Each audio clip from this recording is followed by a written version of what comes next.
and welcome to Saints Live. I'm Steve Forbes and we're back for all the build-up to Southampton's trip to Manchester City in the Premier League today. Make sure to get all your comments in throughout the show, however you're watching, whether that's on YouTube, Facebook or indeed Twitter. Now, Pep Guardiola has a raft of superstars that he can pick from, but so do we here on Saints Live, because I'd rather have Hammond over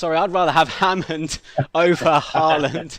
Dean Hammond, that is, former Southampton FC captain. Dean, apologies for that. I would rather have you over Haaland. How are you doing, pal? Are you looking forward to the game today? I am, Steve, and thank you for that, mate. But I can't agree with you. I think I'd rather have Haaland over Hammond. But no, thank you for the kind comments. But I'm all good, Steve. Thanks, mate.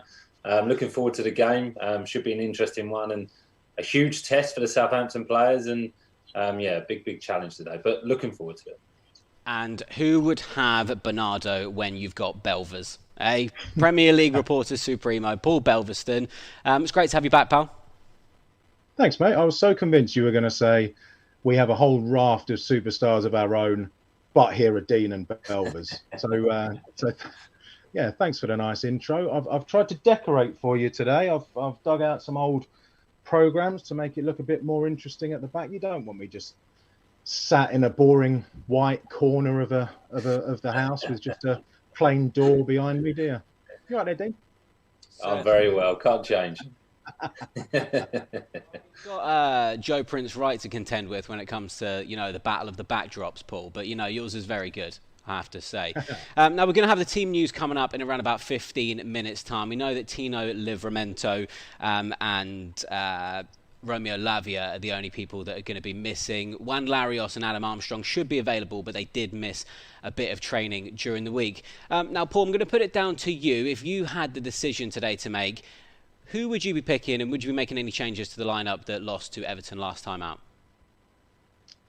Well, I think I play a bit of fantasy Premier League, and a lot of people used to refer to Pep Roulette because it was so impossible to predict the City lineup week by week. No one seemed to be guaranteed a starting place, and there's a little bit about Southampton at the moment. I can't imagine Dean or Klaus predicted 6 changes last week. There's a lot of options that the manager has at his disposal. Basically, that's a disclaimer from me. So if what comes next is utter nonsense, then it's not my fault. It's an unfair question, Steve, is what I'm saying. There's no way to welcome me back. Ploughing on, I'm not convinced we're going to see the same 4-2-2-2 formation that we saw against Everton. We know that's Ralph's favoured system and his long-term plan for this lineup as well. And it is the way that they did line up in both games against City in the Premier League last season, where they famously got the 2 draws and caused City a lot of problems. They were really in their opponents' faces, pressing brilliantly, giving them no time to breathe or think. But all of that takes a lot of time, and he has got half a new squad, if you like. A lot of new players have come in here. It's going to take them time to learn all the traps and triggers and teamwork that's required to play as bravely as they did last season. So I wouldn't be surprised if it's a 4-5-1, perhaps even 3 at the back as well. We know Armel Bella-Kotchap's going to play if he's fit, and Dia Chaleta-Sarr played well, and Ralph likes him last week. We know he likes Mohamed Salisu as well. So maybe those 3 at the back. I think Roman Perro is very likely to come back into it. But compared to last week, I think we're only really guaranteed to see 5 or 6 of those names again. There could be a lot of changes again, I think. Well, your starting lineup, Dean, and would you change the formation at all? I agree with Belvers. I think there will be 4 or 5 changes today from the game last week. What would I personally do? I'd probably look and reflect on the performances last season against Man City, where we played more of a 4-4-2 really against them and caused them problems. The team was very, very brave in possession, very brave in trying to press Man City. And did that very, very effectively in periods of the game. So I could see that approach again. But also I understand what Balber said there. There's a lot of new players that come into the football club, and the manager will still be trying to implement those values the ground rules really in terms of being able to play that system. So in terms of the changes, I think he may go back to players that have been at the club for a little while and go back to a little bit experiences. I think it will be about players doing a lot of unselfish work today off the ball to be able to stay in this game and compete against Man City. So I could actually even see Alex McCarthy coming back into the team just for the fact that he's very good. He's a very good shot stopper. He has that experience at the back. I think Perro will come back in at left back. I think he's the number one left back, and he does give you that little bit more stability in that area. Diallo, I think, will come back into the midfield, even though I think the central midfield has been a little bit of an issue of late, really. James Ward-Prowse has not been able to form any partnerships, and we've been dominated in that area, and that's caused problems. And I think Adam Armstrong will come back into the team, maybe play up front if he's fit. And I think Gineppo will come in on that left-hand side because he's been very, very reliable for the team this season. The manager seems to have a little more trust in him, and he works very, very hard for the team and does that unselfish work. So I think it's almost going back to basics for Southampton today to give themselves the best possible chance to get anything out of this game. Well, let's have a dwell back on last week's result, a 2-1 defeat to Everton. A game that was really decided in 5 crazy minutes, starting with Joe Aribo putting Saints 1-0 up. Paul, it was a good goal to start off. It was a very good goal. Some of the defending was average, but it was average for all 3 goals in the game, unfortunately. Tiny teen Juan Larios played a blinder here, didn't he? I'm not sure that first touch was quite what he was after, but it gave him a chance to launch up the pitch and really occupy defenders, cause them big problems. And yeah, I'm surprised Aribo had as much time as he did there, but it was a lovely little finish. And I think this is the sort of thing we're going to see a bit more of as the team and the squad do gel together. The fact that they'll know better how they're going to break, the sort of runs to make and where their teammates are going to be, so they can take advantage of the opposition not being settled. I thought it was interesting that it was Aribo that very nearly picked up the ball before Larios took it after that first touch, and then he ended up in a cracking little spot there to finish. You do need that telepathic understanding or certain the kind of automatic understanding of where players are going to be when you are breaking forward. At the moment, they're still learning about each other.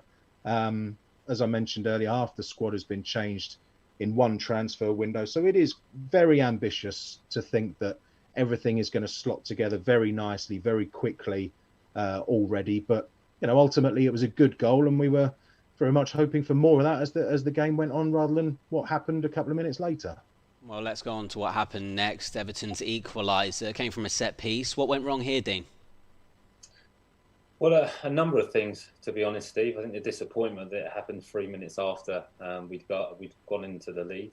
If you look at it, the shape and the line's actually pretty good. But just a few individual errors. I think James Ward-Prowse's positioning is a little bit unaware of the Everton player behind him. His body shape he needs to be side on instead of square. Cole Walker-Peters is actually with Connor Cody, trying to block him and doesn't really make any contact with him, so he gets away from him and gets a free run and goal. And then it's just down to anticipation and reaction. And the Southampton players, as the ball goes over their heads, they don't react. They almost ball watch, where really you're taught as a defender from a young age, if the ball goes over your head, you drop and protect the goal. And they don't react really. And also I think Bazunu, I don't know if I'm being harsh here. I'd want him, if he was my goalkeeper, to come and command that area, be a little bit more aggressive. I think goalkeepers are very, very well protected now. And if he comes there, I'm not asking him to catch it, but if he comes and tries to punch it, or even try to make contact with the Everton attacker, I think the goal doesn't happen. So it's the individual errors, and the disappointment would be the timing of the goal.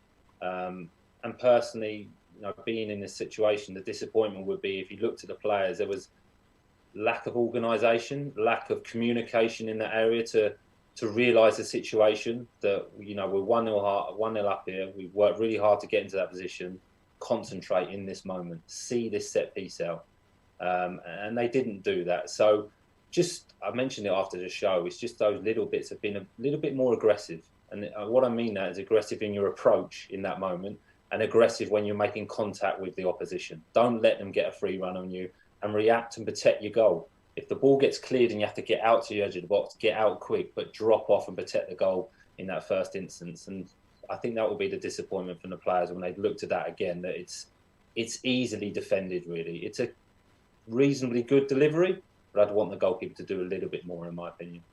Well, almost straight after Everton's equaliser, Che Adams had the opportunity to put Southampton 2-1 in front, but then barely 40 seconds after that, Everton go down the other end and take the lead. Paul, can you talk us through that passage of play there?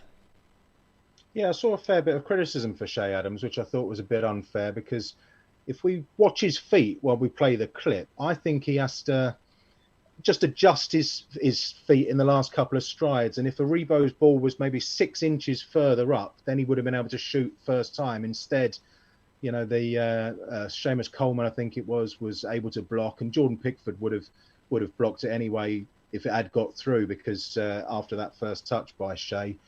But then, yeah, hugely disappointing that they then went straight down the other end. And, I thought Saints were pretty well set. They'd got themselves into a pretty decent position there again, except for perhaps Stuart Armstrong, who had the first attempt from the rebound and either didn't or couldn't get back to then help Kyle Walker-Peters, who found himself with 2 players at the back post to defend. And when it falls through to Dwight McNeil, he's still got a lot to do. But what a connection he had. And I think on another day, Armstrong or Prowsey, who had the second rebound attempt, neither of them really connected as sweetly, and both were blocked.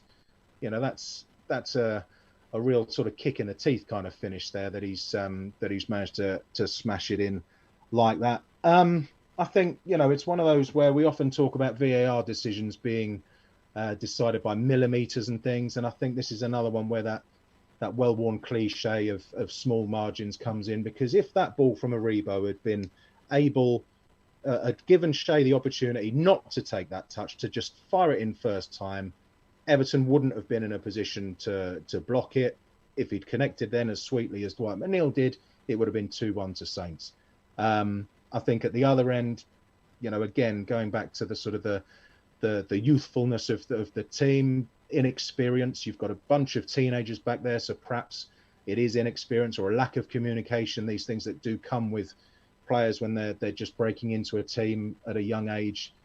It seemed to me that it was cruel. I might be a bit soft there, but things were so nearly right at one end and just not quite right enough for the goal to come. And then at the other end again, things were nearly right, but not quite good enough. And unfortunately, teams do take advantage against you when you've got little things not quite right in the Premier League. And so, yeah, it felt cruel. It felt like a big kick in the teeth at the time to go from 1-0 up to 2-1 down in such a short amount of time.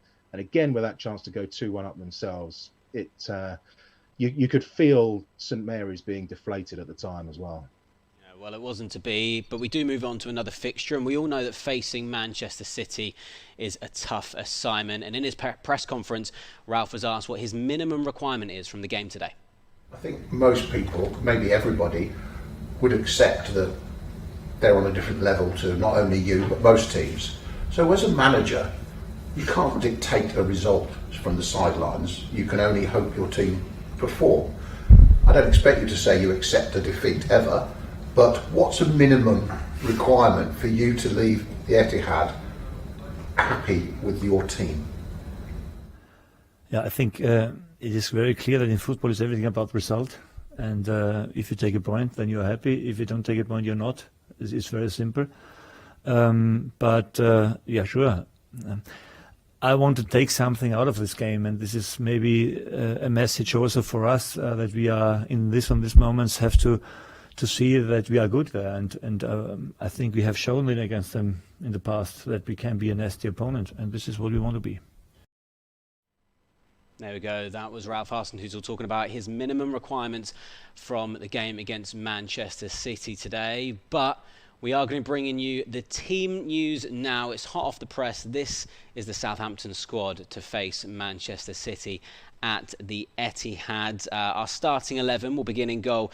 It's Gavin Bazunu, then Carl Walker-Peters, Armel Bella-Kotchap, Mohamed Salisu and Roman Perro appear to make up the back four. Diallo and Ward-Prowse, our captain, in the middle of the park. We also have Joe Aribo, Stuart Armstrong, Adam Armstrong and Shay Adams completing the starting lineup.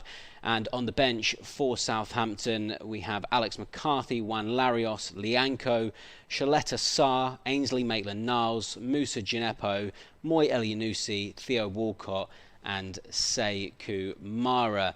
So that's the team to face Manchester City. Dean, what do you make of the lineup?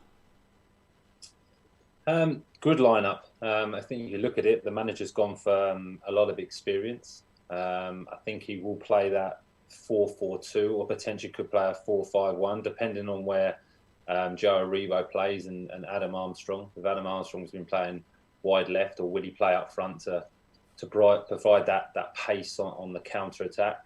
That will be interesting to see. Will Aribo play up front with Shay Adams, or will he play more as a 10 to give that bit more protection in the central midfield, which we discussed? We've been a little bit vulnerable and a little bit overpowered in that area of late. So it'll be interesting to see, but there's good combinations in there. Like I mentioned, there's some good partnerships. You know, Bella-Kotchap and Salisu, I think, have been very, very good this season. It's good to see them back together. Perro back in. Good to see Stuart Armstrong playing again. Would love to see him get a consistent run in the team. You know, 5, 6, 7, 8 games. I think he would then find his best form.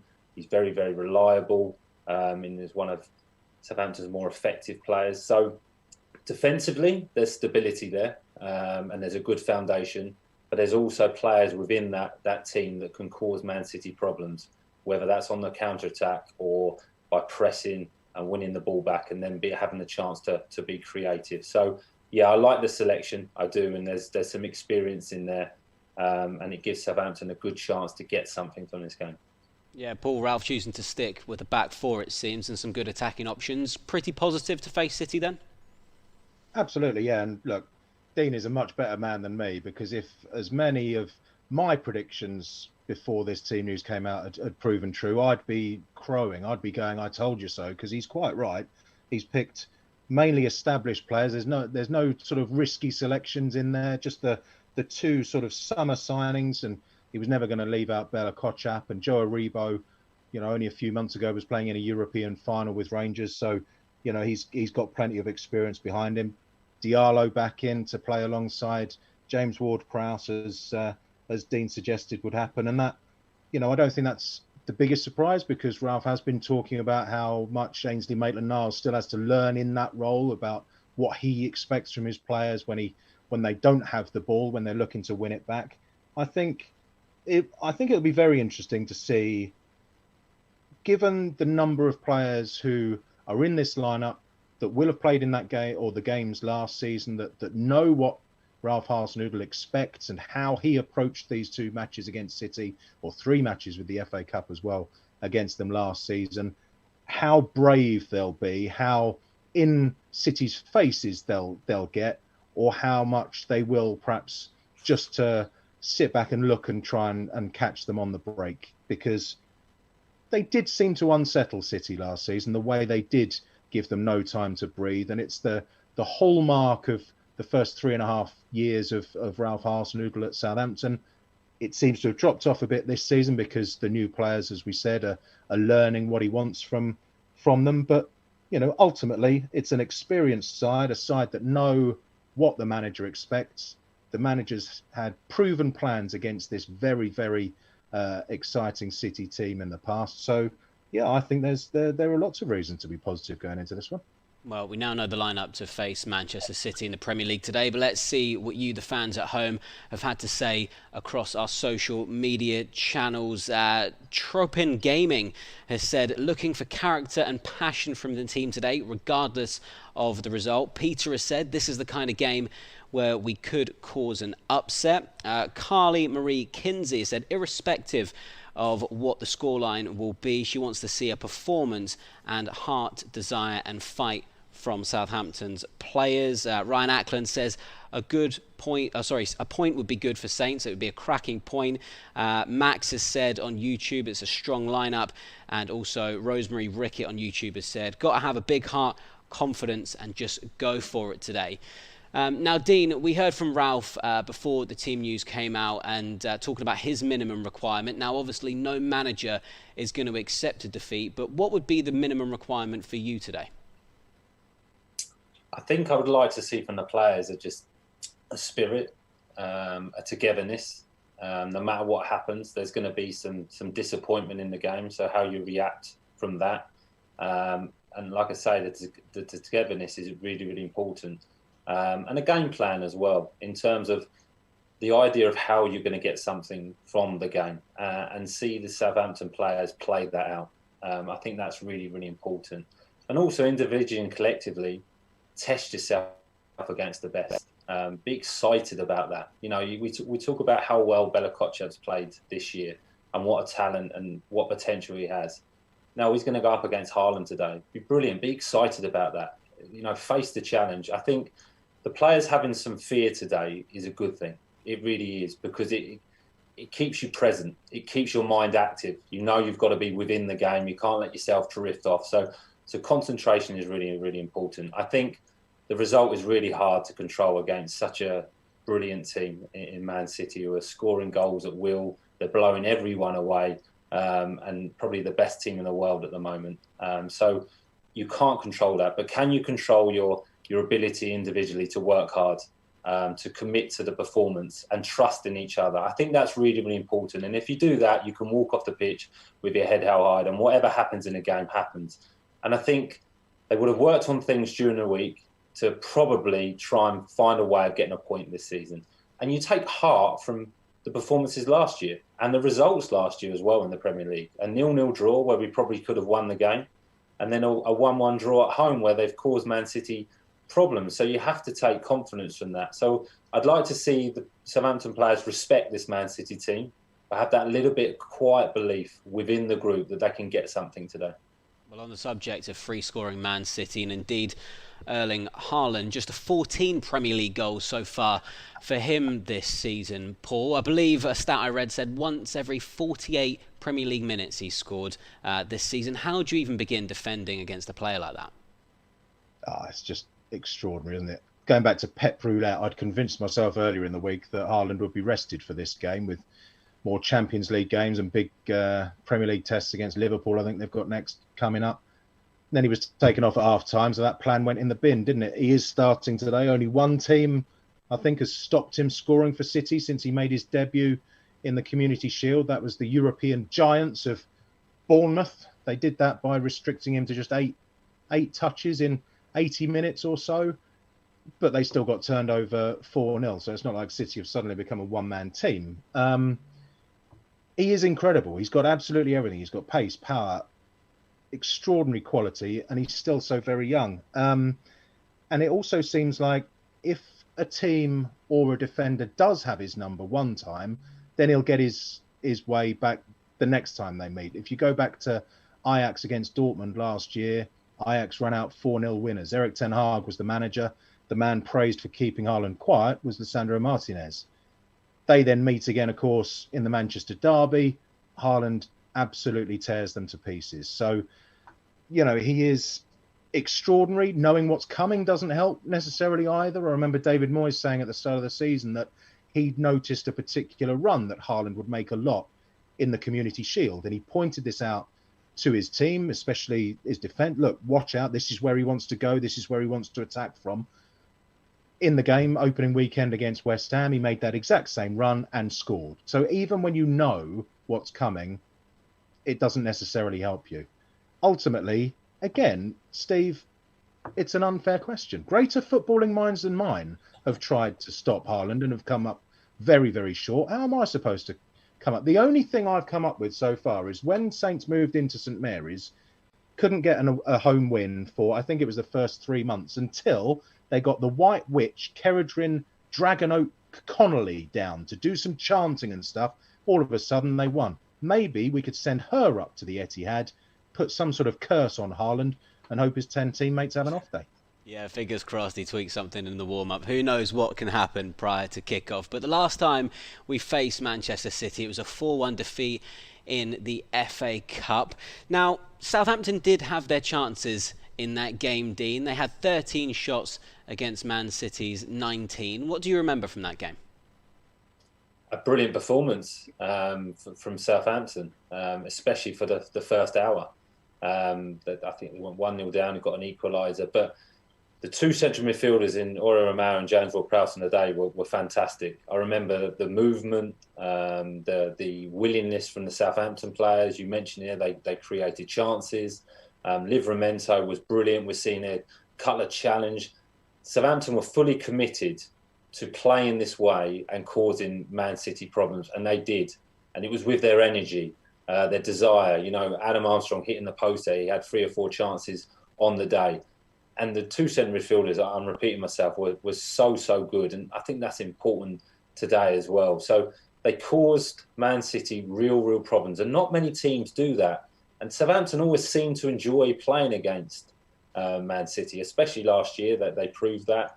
But, you know, the last 20 minutes, half an hour, Man City made some changes, brought some players on, and it was the difference. But again, a chance here for Shea Adams. What if that had gone in? What had happened? So it was a brilliant cup tie, and Southampton played very well on the day, but they put so much energy into that first hour. We're seeing here where they're pressing the ball, they're winning the ball back, and then they were very good in possession.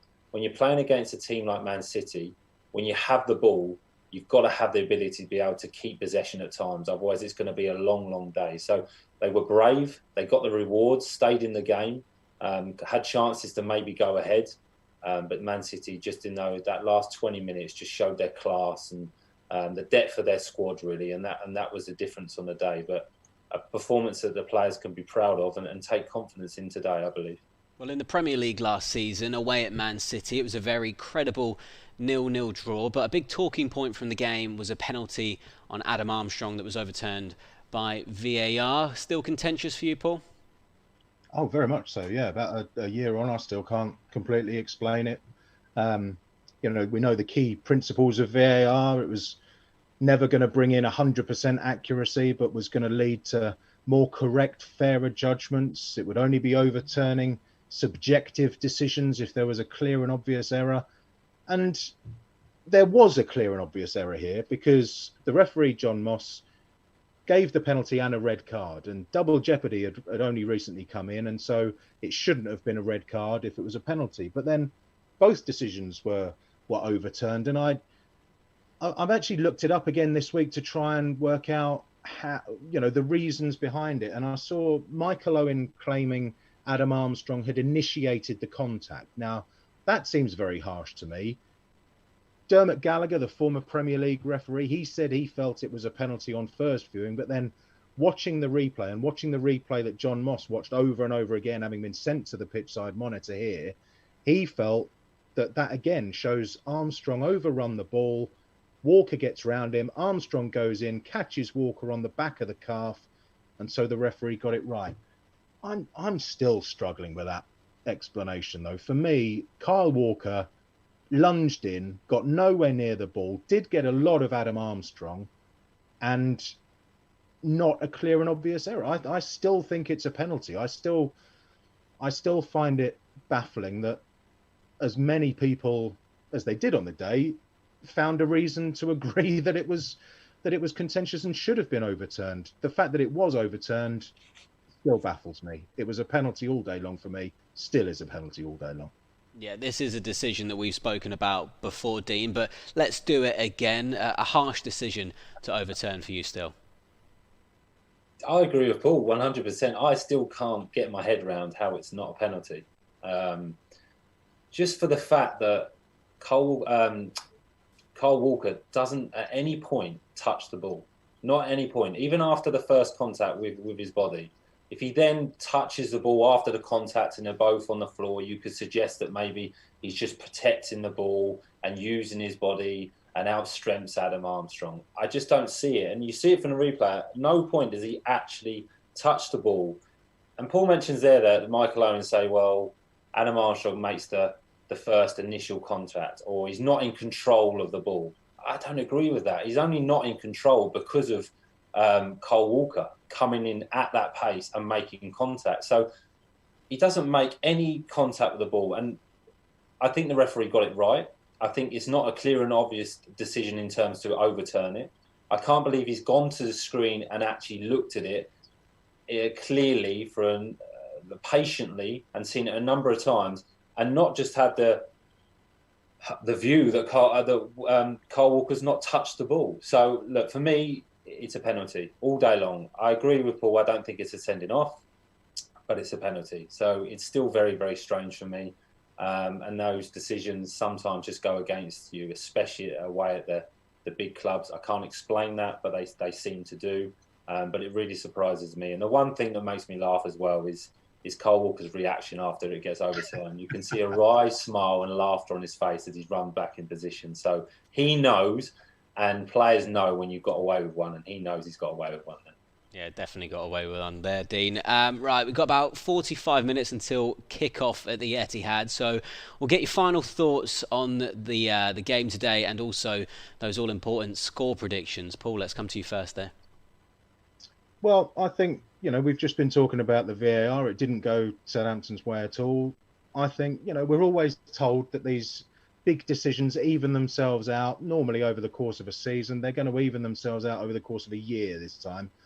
Maybe 3 dodgy decisions will go Southampton's way today, and I was tempted to go for a 1-1. I'm going to go even bigger. Southampton are going to come away with all 3 points, shock the entire world today with a 2-1 win. I take it those dodgy decisions are in favour of Southampton then? Absolutely. Well, there'll be a lot of complaints on social media, on Match of the Day, everything. We won't care. We'll just be enjoying the 3 points. Great stuff. Dean, what about you? You still expecting some dodgy decisions like Paul is? Well, I hope so. And I hope for a dodgy sending off as well, so it'll make the afternoon a little bit easier. 11 against 10. Look, this is going to be a tough game. You can see how well Man City are playing and what confidence they're playing with. But you never know within football. And I think Southampton have always performed well against Man City. And I can see that again today. I really, really can. So I'm going to go for that 1-1 draw that Paul mentioned. And I think it will be a brilliant result, a fantastic performance, a real team performance. And I'm looking forward to seeing that from Southampton today. Good stuff. Dean, Paul, thank you so much for joining me this afternoon. Well, expectations may not be at their highest today. However, Southampton have proved that they can mix it with the best teams in the division and get a result at the Etihad. Join us after the match on the final whistle, where we'll have all the reaction and analysis to Manchester City against Southampton. Enjoy the game, and we'll see you then.